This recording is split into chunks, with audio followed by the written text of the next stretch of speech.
بسم الله الرحمن الرحيم السلام عليكم ورحمة الله وبركاته dhammaan daawadayaasha kuwa ku xiran iyo kuwaan ku xirneenba waxaad ku soo dhawaataan mar kale iyo Ustaad Mimari iyo sharxitaanka maadada fiisikiska ee fasalka 9aad ee manhajka cusub aynu ka maraynay jabtarkii 7aad maanta waxaynu qaadan doonaa cashirkii ugu dambeeyay ee fasalka form 1 ee maadada fiisikiska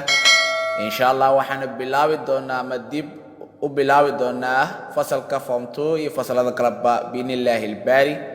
fadlan haddii aad ku cusub tahay channelka waxaanu ku dhownahay guusha koowaad subscribe garee adigoo share gareynaya waliba gujinaya kambaleelka insha Allah waxaanu maanta qaadanaynaa oo aan hore inuu soo aragnay ciwaanada kala ah work eenu kaga soo hadalnay jabtarkan 7aad power aynu kaga soo hadalnay sidoo kale iyo energy qaybihiisa kala duwan simple machine oo aan ka soo qaadanay cashir kamid ah maanta aynu qaadanayno cashirka ugu dambeeyay ee fasalka 9aad ee manhajka cusub waxaanu qaadan doonaa ciwaan ah types of machine noocyada mashiinka noocyada simple machine ku leeyahay types of simple machine noocyada mashiinka oo fududeeyaha ah uu leeyahay gebihan waxa jira ama dhowr ayaa jira marka sida awgeed waxaan ku soo qabaynaa marka there are 6 different types waxa jira marka 7 ama 6 nooc oo kala duwan of simple machine 6 nooc oo simple machine ayaa jira waxa kala mid ah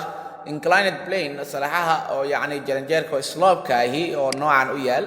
isaguna waa simple machine ta oo fududeynaysa marka in sheegan kor si fudud loogu qaado ama si fudud loogu soo dejiyo waa mid slope ah oo jaranjeero inclined ah marka labaad ama midka labaad waa lever oo kabaal loo yaqaano asin sidoo kale waa sida tan u jeedaan usha dheer ama birtan dheer oo inflexible ka ah aan dhaqaaqin oo yaani qaloocsamayn oo la dhexdhigay ama la dul saaray fulcrumka ama bafotka ka oo loadka si fudud ah ku qaadan karta adigoo isticmaalay effort oo ah xoogii lagu adeegsan lahaa in lagu qaado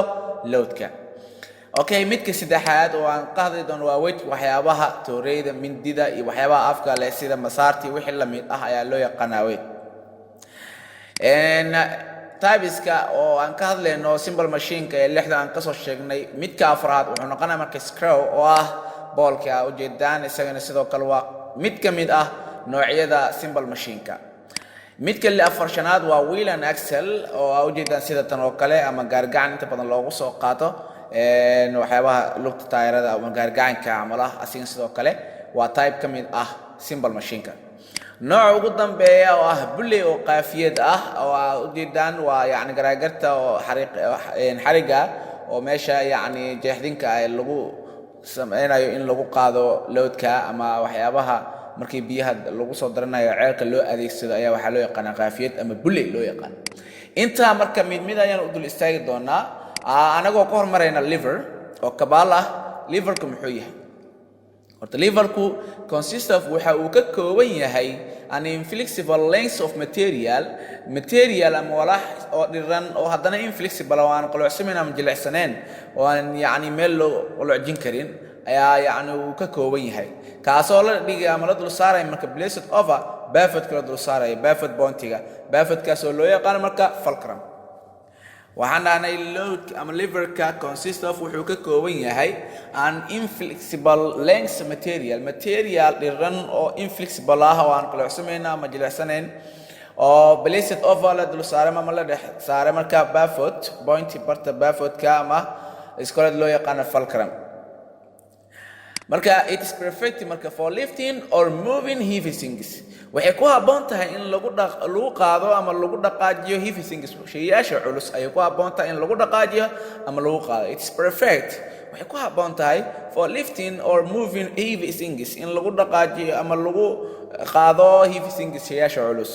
waana it is very useful simple machine waana fududeeyo machine oo waliba faa'iido leh oo useful zaid faa'iido leh and is found everywhere meel walba waa laga heli karaa example-da oo levelka waxa kamid ah kow siso wax loo yaqaan oo ciyaalka midka ay ku ciyaaraan yaani sisoga isaga waa ujeedaan fulcrum kana loo yaqaana ama bafotka oo dhaxda ku yaal ayaa loo yaqaanaa. This is marka waa liverkii weeyaan. Liverka marka sisow ayaa ka mid ah, iyo waxaa kaloo ka mid ah crowbar ama crowbar. Crowbarku waxay adeegsadaan najaarlayaasha ayaa inta badan adeegsadaan. Qolo waxay u taqaanaa balaakiin, qolana waxay u taqaanaa sabarad. So marka balaakiinka ayaa yacni caan ah. Crowbarku waxaa loo yaqaanaa waa balaakiin weeyaan, waana mid ka mid ah noocyada ama isugu jiraan liverka. So marka wheelbarrow sidoo kale asigana waa mid ka mid ah yacni liverka, waana asigana waa gaari gacanka ama gaarigii weeyaan oo liverka, oo mida hadda u jeedaan oo inflexible lengthska ku jira. So inta marka waxaa example ka mid ah livers weeyaan. Waxaan qaadanaynaa markaan wili waxaan ku jirnaa marka liverska. Waxaa jira marka 3 types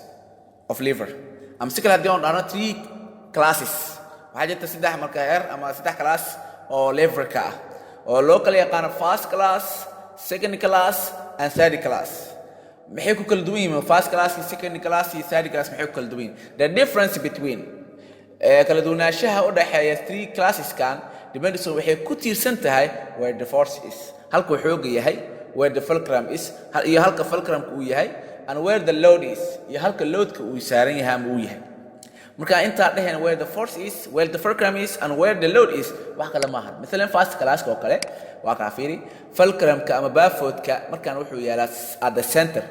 effortigi loadkana waxay kala yaalaan waa beside, yani labada dhinac ay kala yaalaan. yaa centerka markaan waa bafoodka, waa first class. second class marka waa marka fiiri fulcrumka uu gees yaalo, loadkana uu dhex bartamaha yaalo, effortiga la isticmaalayna uu gees yaalo, waa second class. third class kana isagana sidoo kale fulcrumka gees uu yaalaa, markaan laakiin yaa dhexda ku jira effort, loadka ayaa gees yaala. saddexdaa way ku kala duwan yihiin saafilaayo. markaan labada forciga, effortiga iyo loadka ayaa geesaska yaala, waxa dhexda yaala bafoodka. markaana bafood iyo effort ayaa geesaha yaala, waxa dhexda yaala marka loadka. markaana oo third class-kana bafood fulcrumka ama bafoodka ayaa gees yaala iyo loadka, waxa dhexda ku jira marka effort. inta class ayuu leeyahay liverka. waayahay marka inclined plane muxuu yahay? inclined plane muxuu yahay? inclined plane waa sida hadda sawirka kaaga muuqato, waa shay yacni aan dhaqaaq lahayn oo movement aan sameynaynin, kaliya ah jaranjeer loo sameynayo, taasoo lagu qaadayo ama lagu soo dejinayo waxyaabaha culus. and he explain inclined plane is a simple machine. waa simple machine, waa machine fududeeya with no moving part, oo aanan lahayn qaybo dhaqdhaqaaqaya. sida hadda leverka oo kale shayga meel dhaqaajinaya jira soo. laakiin marka laga hadlayo inclined plane-ka ma lahan yacni moving parts ma lahan. so it is simply an even sloping surface. waxay leedahay marka simple ahaan waa sloping surface, oo yacni slope ah ama jaranjeer ah. it makes it easier for us, waxay noo fududeynaysaa marka to move objects, inaan shayaasha u dhaqaajino, to higher kor inaan u dhaqaajino ama sare u dhaqaajino, or lower surface ama hoos inaan usoo dhaqaajino, ayay noo fududeynaysaa. waa sida hadda. then if we lift marka loo fiiriyo marka shayga aan qaadayno like directly upward, shayga marka loo fiiriyo inaan si toos ah kor u qaadayno, marka shayga loo fiiriyo ay waxay noo fududeynaysaa marka in yacni shayga si fudud ah sare ugu qaadi karno, haddana yacni hoos aan soo dhigi karno. laakiin waxa la isticmaalo maxay tahay? waa slope surface weeyaan. inclined plane-ka mida ayaa loo yaqaanaa. waayahay weightka muxuu yahay? sigana weight is a simple triangular tool, waa aalad saddex xagla ah oo si fudud weliba, waa simple waaye, waa simple machine uu ka mid yahay. sigana often made of, wuxuu ka samaysan yahay inta badan metal, biro ka samaysan yahay, ama wood ayuu ka samaysan yahay, stone dhagax ayuu ka samaysan yahay, or plastic ama plastigeeda ama caaga ayuu ka samaysan yahay. so weight can be used in many ways. weightka ama waxaa loo isticmaalaa marka noocyo fara badan ama habab fara badana loo isticmaalaa. so hababyada loo isticmaalo maadaama ay fara badan yihiin, qaar ka mid ahna soo qaadana. habab kale oo loo isticmaali karo waxaa ka mid ah to cut knife, to cut in wax lagu jaro sida knife, mindidoo kale waa mid ka mid ah weightka. hababka loo isticmaalo weightka waa knife-ka ayuu ka mid yahay. to cut shay in wax lagu jaro. maxaa kale? to split in wax lagu dhambalo sida axle-ka, kaasaa loo yaqaanaa. weightka noocan oo kale loo yaqaanaa. noocan hadda u jeedaan ayaa loo yaqaanaa weightka, noocaasaa loo yaqaanaa. ama masaartii wix la mid ah, in wax lagu dhambalo. to split in wax lagu kala dhambalo. axle sida axle ko kale ayay maxaa kale to tighten si adag in loogu adkeeyo to hold it back door stopper mujeda door stopperka midka albaabka lagu celiyo waa weightka loo yaqaan waa many ways ka loo isticmaalo weightka in wax lagu jaro sidii mindida soo qaadan splitka extra soo qaadano masaarkii waxyaabo la mid ah tighten to hold tight waxa soo qaadan door stopperka inta many ways kaasa iyo wixii ka badan loo isticmaalaa waayahay screw marka screw waa ballku muxuu yahay waa symbol waaye asina waa fudeeyo machine ah oo inclined plane oo hadana inclined plane around cylinder inclined plane oo ku hareeraysan cylinderka dhulba waa sida hadda u jeedaan sawirka iyadan kaga muuqdo screw are useful for holding things together screw ama ballku asiga wuxuu aad ugu muhiimsan yahay inuu shayada isku celiyaan holding things together si wada jir inuu isku celiyo shayada waa aragnaa boolasha meelaha sababta lagu xiraa maxay tahay into holding inay samayso inay wax celin karto waxa loo isticmaalaa armaajooyinka boolal lagu xiraa waxyaabaha birashi oo baabuurada iyo sidoo kale boolala ku xiran mobilada boolala ku xiran inta maxaa loo isticmaalaa waa simple machine waa fudeynay marka holding things together in shayadana holding ku sameeyo they can pull or push hadana way soo jiidin karaan ama way riixi karaan an object together si wada jir ah oo shayada they are used waxaan loo isticmaalaa to lift very heavy objects in lagu qaado shayada aad ku culus and tighten things too sidoo kale in lagu adkeeyo shayada sidoo kale asina sidoo kale waa loo isticmaalaa bulley qaafiyad muxuu yahay bulley qaafiyadu maxay tahay bulley waa symbol asina waa symbol machine waaye oo ah a wheel waa garangar waaye ama wheel ama yani garangar with a groove oo xariiqin jeexdin leh ama wax wareegsan sida lugta taayira oo jeexdin leh weeyaan jeexdintaas oo xariiqku hadana lagu soo xiro and rope in the roof xariigana jeexdintaas la marsiiyo si yani loo soo jiido waxyaabaha culus oo loogu soo qaaday iskooled waxa kale loo yaqaana drum or chef drum ama chef loo yaqaana bulleyga qaafiyada waxaan ahaynaa waa garangar oo jeexdin leh xariigana jeexdinka ku jira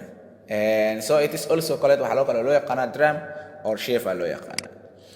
it's used to lift up waxa loo isticmaalaa in wax lagu qaado oo lower heavy objects ama hoos loogu dhigo shayada culus ama shayaasha culus taabisa jira marka bulley uu leeyahay noocyada bulleygu uu leeyahay laba nooc weeyaan nooc loo yaqaano fixed bulley oo nooca hadda ah oo inta badan ceelasha lagu arko fixed bulley waaye meel uu ku xadidan yahay oo fixed ku yahay dhaqdhaqaaqayo kaliya yani xariga iyo loadka oo adiga soo qaadayso kaliya iyo mid loo yaqaano movable bulley dhaqdhaqaaqaya yani midkana fixed ah laakiin midkan dhaqdhaqaaq ayuu sameeyaa movement ayuu sameeyaa so labadana nooc ayaa jirta marka bulley markii qaafiyad laga hadlo labadana nooc ayaa jirta mid fixed bulley ah iyo mid movable bulley ah waxaan bulleygu waa symbol machine oo kamid yahay waana wheel waa garangaro jeexdin leh oo xariigana jeexdinta lagu marsiinayo jeexdinta yani waa fahmi karnaa meesha xariiga